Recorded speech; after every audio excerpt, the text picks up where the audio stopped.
संस्कृत व्याकरण के विषय में जानकारी देना चाहेंगे। वर्ण विचार। वर्ण दो प्रकार के होते हैं, स्वर या अच, दूसरा है व्यंजन अथवा हल।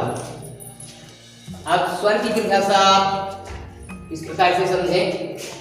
स्वर उन वर्णों को कहते हैं जिनके पूर्ण उच्चारण के लिए किसी अन्य वर्ण की सहायता नहीं लेनी पड़ती है। स्वर तीन प्रकार के होते हैं। पहला है ह्रस्व स्वर, दूसरा है दीर्घ स्वर, तीसरा है प्लुत। जिसके उच्चारण में एक मात्रा का समय लगता है उसे ह्रस्व स्वर कहते हैं, और जिसके उच्चारण में दो मात्रा का समय लगता है उसे दीर्घ स्वर कहते हैं, और जिसके उच्चारण में तीन मात्रा का समय लगता है उसे प्लुत स्वर कहते हैं। जैसे ओम। ओम में जो प्लुत स्वर है तीन मात्रा का सूचक अर्थात तीन अंक। स्वरों का दूसरा नाम अच भी है। इन स्वरों को एक स्थान से बोले जाते हैं। जो इन स्वरों को एक स्थान से बोले जाते हैं उनको समान स्वर या सवर्ण स्वर कहते हैं। जैसे अ और आ, ई और ई, उ और उ तथा री आदि समान स्वर या सवर्ण है। अब दूसरा है व्यंजन। व्यंजन की परिभाषा आप समझें। जिन वर्णों का उच्चारण एक स्वर की सहायता से हो उसे व्यंजन कहते हैं। व्यंजनों को तीन भागों में विभक्त किया गया है। पहला है स्पर्श, दूसरा है अंतस, तीसरा है उस। स्पर्श व्यंजन किसे कहते हैं? और स्पर्श व्यंजन 5 भागों में विभक्त है।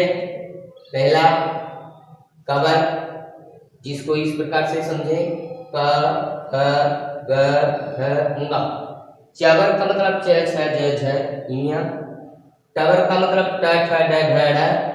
तवर का मतलब त थ द ध न।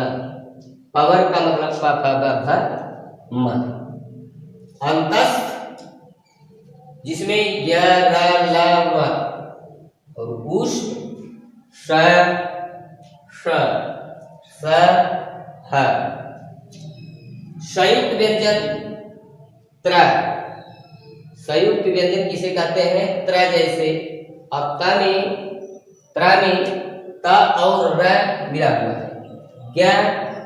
ज्ञ में ज और इया। अब विसर्ग किसे कहते हैं? विसर्ग की परिभाषा इस प्रकार से समझिए।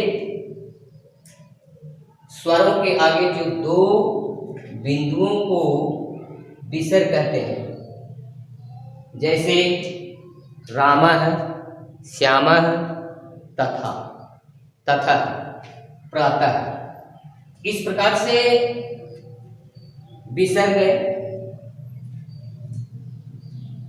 समझना चाहिए।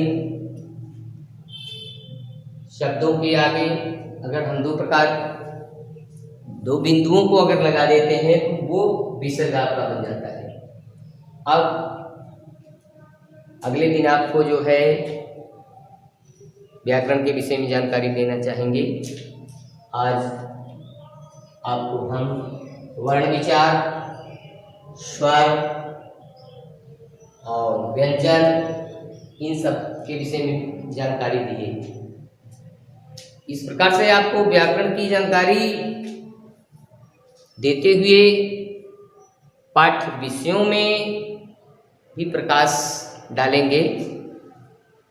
जो आपकी पाठ्य पुस्तक संस्कृत पद्य पीयूषम और संस्कृत गद्य और कथा नाटक में आपको कुछ प्रश्न, बहुविकल्पी, लघुत्तरी प्रश्न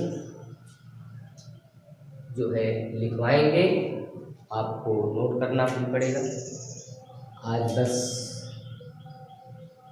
इन्हीं व्याकरण शब्दों के साथ विराम।